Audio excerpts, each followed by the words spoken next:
Was Batgirl trying to prove her father's innocence? How does she manage when Red Hood and Batwoman get involved?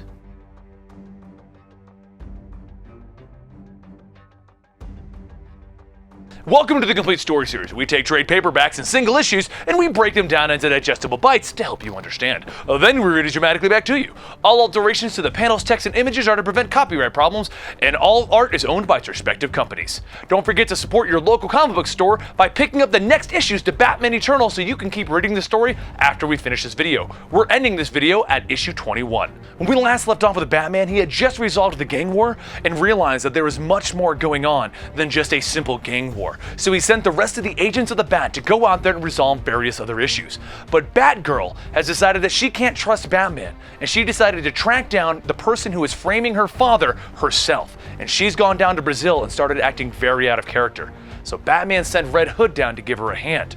But if you want to be an agent of the Bat and support Batman in his fight against all of the villains in Gotham and support Comicstorian, then go check out jackofalltradesclothing.com to get the Batman t-shirt super pack. There are 4 Batman t-shirts in there, including this amazing one that I'm wearing. And if you put in the code BatmanPack4 and click the link down below, you can get all 4 t-shirts for $55. Jack of All Trades Clothing is sponsoring this video series, and if you go check them out, they have a lot of limited run t-shirts, so I'm pretty sure that if you buy them, you'll be the only person who has the shirt in your neighborhood. Now let's go ahead and move forward with Batman Eternal and follow the adventures of Batman, Jason Bard, Batwoman, Batgirl, Red Hood, Spectre, Batwing, even Alfred and his daughter Julia. There's a lot of people involved in this story, and it's very confusing.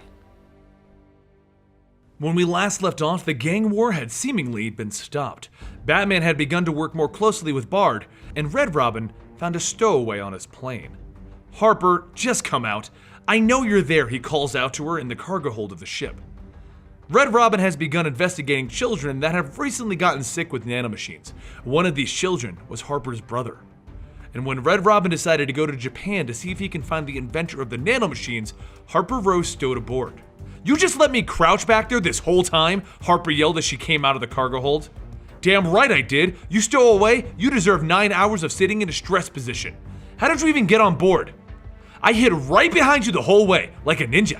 "Sure you did. You stay here while I'll find this Sergey guy. He made the robots from what I can find, and I'm not babysitting you." "Look, Robin, this is my family, and I can handle myself. The name is Red Robin, and no dice. This isn't amateur hour." And on that note, Red Robin walked into the city. Meanwhile, back in Gotham, Batwing and Spectre are investigating the reports of hauntings in Arkham Asylum. Batwing is a member of Batman Incorporated, the organization that Batman started to get other like-minded heroes under his wing. And Spectre is the Holy Spirit of Vengeance, housed in the body of Jim Corrigan. They begin investigating the lower levels and quickly discover the sight of blood falling up from the floor. There's an etheric pylon underneath this cell. The good news is that this means that we're getting close. The bad news means that this is someone that can work with skill, Corrigan says as the 2 men follow their clues and they go deeper into the building. "I say we get Batman and the whole crew down here. This might be a bit much for us," Batwing tells him. "Batman is busy with the gang war, and since you might not be able to communicate with your team while we're down here, if you want to turn around, you're welcome to. But I need to stop this," Corrigan says as they exit through the back door and into some caverns beneath Arkham. What they find sends a chill down Batwing's spine, because it's a man with his head bound in a bag being suspended in the air and the blood being drained from his body and flowing upwards. "I think I know who's behind all of this," Corrigan says. Meanwhile, down in Brazil, Batgirl and Red Hood have tracked their lead down to a plastic surgeon, and as soon as they break the door open, they find Batwoman standing there holding the person that they want to interrogate by his shirt. "You're here too?" Batgirl exclaims. "I followed my own trail here, Batgirl, but it would seem that I'm on the right track." "Fine, whatever, I want to go first." Batgirl grabs the doctor and begins to find out her next clue. Over in Japan, Red Robin finds himself thrown out of the scientist's lab and thrown onto the ground right in front of Harper. "I told you to stay with the plane!" "Red Robin, I know, and I totally didn't listen." Then they both turn around to find an old man with a monkey. "Excellent, you two survived. Now we can talk, and then we can test you again." Back beneath Arkham Asylum, Batwing and Jim Corrigan have battled ghosts, empty vessels, and even the Joker's daughter, to find themselves in front of the man behind the entire haunting of Arkham, Deacon Blackfire. They begin to fight against the undead beings that they were supposed to be stopping, while the Joker's daughter watches from the outskirts, showing a severed head the entire battle. Batwing and Corrigan find themselves overwhelmed and separated, while Joker's daughter continues to look on. And just when Corrigan finally decides he needs his own internal demon, the spirit of vengeance, Spectre refuses to manifest itself, leaving Corrigan in a pool of black and murky water. Back in Japan, Red Robin and Harper aren't getting any answers out of the doctor that they came to see. His name is Sergey, and while he admits that the nanomachines are his, he has no idea how they got there because those models were conveniently stolen. Meanwhile, over in Brazil, the team-up of Batgirl, Red Hood, and Batwoman is finally making some traction to find the man that arranged to have Jim Gordon sent to prison for manslaughter. Walking through the worst slums in the area, they come across a child, and after rescuing him and calling the child a painted horse with his poor Portuguese, Red Hood figures out that this child is from a nearby sweatshop, and Batgirl's target is in there also. Back in Gotham finally, Batman and Bard are working together to clean up the streets, which includes tracking down the missing people from the Gotham Underground that Catwoman mentioned a while back. Batman isn't sure if he can trust Bard, because as Batman puts it, Bard's intentions are too good, but he does follow Bard down into the sewers as Bard is tracking down these missing children. In the sewer, they don't find any missing children, but they do find Killer Croc, and he's none too happy to see Batman and this cop on his turf. As Bard falls into the water, he yells out that Croc is under arrest for the suspected kidnapping and murder of multiple victims. But Croc just seems shocked. Kidnapping? Those people came to me! They wanted my help! And he grabs Officer Bard and gets ready to feast on a cop when Batman leaps onto his back. Croc, I know you didn't do it. I know! Look at the wall! On the wall of the sewer is a black handprint. The trio agree to work together for now, because those handprints are linked to some rather odd creatures, and Croc can bring Batman to a location where he's been stashing the ones that he's been finding. Back in Brazil, Red Hood is spying in on the sweatshop. There's a lot of things that a person can do to guarantee a bullet from me, but enslaving a bunch of kids is definitely a way to get a full clip from me. We said no killing, Red Robin. Batman's rules, Batwoman tells him. Not my fault if I get confused and someone's face looks like their kneecap. Let's just break in there. I'll get the guards to the left. No, if we break in Red Hood style, whoever's in charge of this and whoever framed my father will get away. We're gonna go in stealth, Batgirl tells him. So they sneak in, slowly knocking out the guards and creeping over the shipment crates. But it's Batgirl who walks into the main office to find her target sitting there, with the Bat Family Toys making a business deal. He stands up and he looks right at Batgirl, right in the eyes. And she finds herself mesmerized. Then, out of the blue, Red Hood and Batwoman find Batgirl leaping at them ready to fight. She begins throwing her batarangs at two individuals that she sees, which is actually the Joker and her brother. She doesn't see Red Hood and Batwoman. Red Hood looks at her. She doesn't see us, does she, Batwoman? Nope. Just like Commissioner Gordon saw a guy that wasn't there. So this is some kind of mind control device. Yep, looks like the one used by the Mad Hatter. So we're fighting a knockoff Mad Hatter, which means Batgirl is right and our culprit is here. Go get him, Batwoman. I'll get Batgirl. But, look, I'll do my best not to shoot her. And with that, Batgirl cracks Red Hood across the face with a kick. And while I'm at it, I'll try and not die. Meanwhile, back in Gotham, Croc has brought Bard and Batman to his cage, where he's keeping the reanimated corpses that he's been finding. The ones that have been leaving behind black handprints, and the ones who have been kidnapping people from the Gotham Underground. Batman got reports from the two men that he sent to Arkham Asylum that these black handprints were linked to the undead, and that's why he believed Croc. But Batman knows these things. They aren't from this world, or from some hell beneath Gotham like Croc believes. They're extra-dimensional aliens. But while Batman is explaining this, Bard is looking at some police officer equipment that he's found, and the names on the badges are the names of the officers that have been missing. Batman finishes by stating that these creatures are probably right beneath him in the caverns somewhere, because wherever they're bringing these kidnapped people to, it will be somewhere where they're at their strongest, and that's going to be deeper down. So Batman leaps off the cliff head first, ready to fight whatever's down below. Back in Brazil, Red Hood finds himself kicked down into the sweatshop area, and he rubs his head and sees all of the children around him. Look, I probably got a concussion, so I'm not gonna bother with the Portuguese. Get out of here! Run, kids, run! Get the hell out! But one of the thugs stops the kids by holding a gun to their heads. So Red Hood shoots him in the kneecap. Damn concussion, I was aiming for your head. And then Batgirl lands in front of him. Oh hey, Batgirl. Batwoman has made her way to the Madman's office during this time though, and as she knows what technology he's using, she knows exactly how to prevent it from affecting her, and she walks right up to him and sticks him with a version of Scarecrow's fear toxin. He freaks out and runs to the door.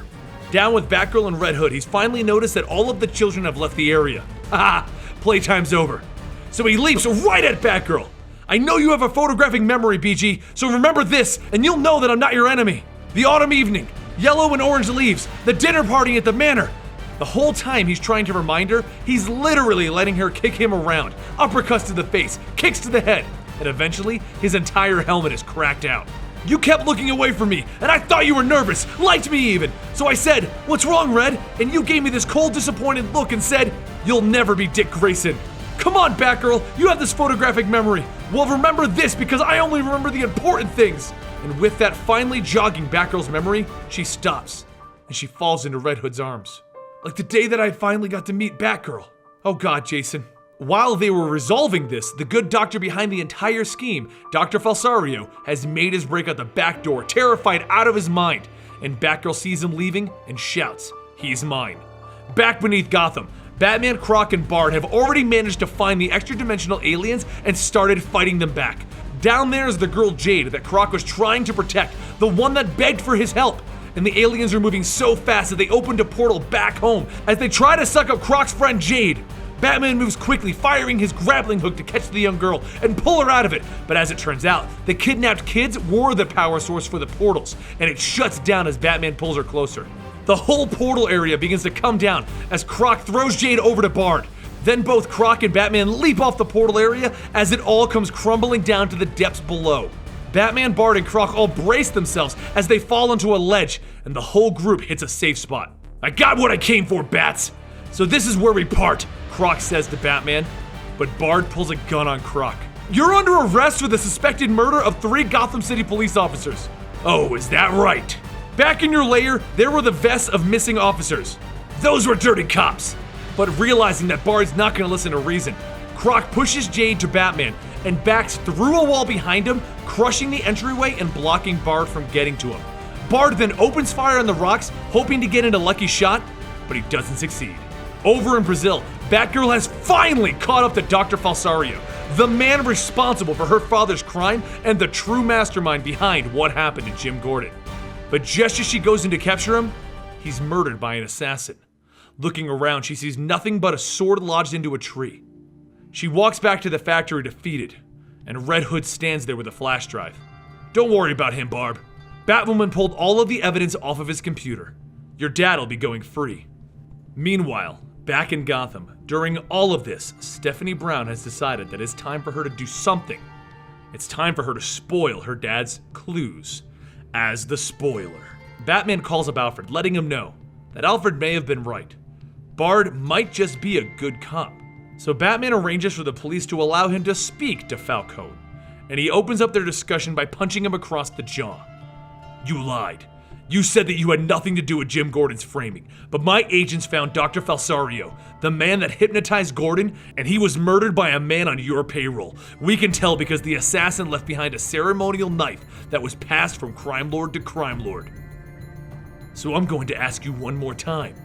Who's behind all of this? Falcone just laughs at Batman. I told you, I have no idea. I just got this invitation. So Batman looks at the card Falcone is holding. You have been cordially invited to partake in the devastation of Gotham City. You know what this means, right, Bats? This is just the beginning. Batman's next stop is to Bard's office, where he hands him the Bat flash drive. On this is all of the evidence that will clear Jim Gordon. It's all a part of a deliberate plan to start crippling Gotham City.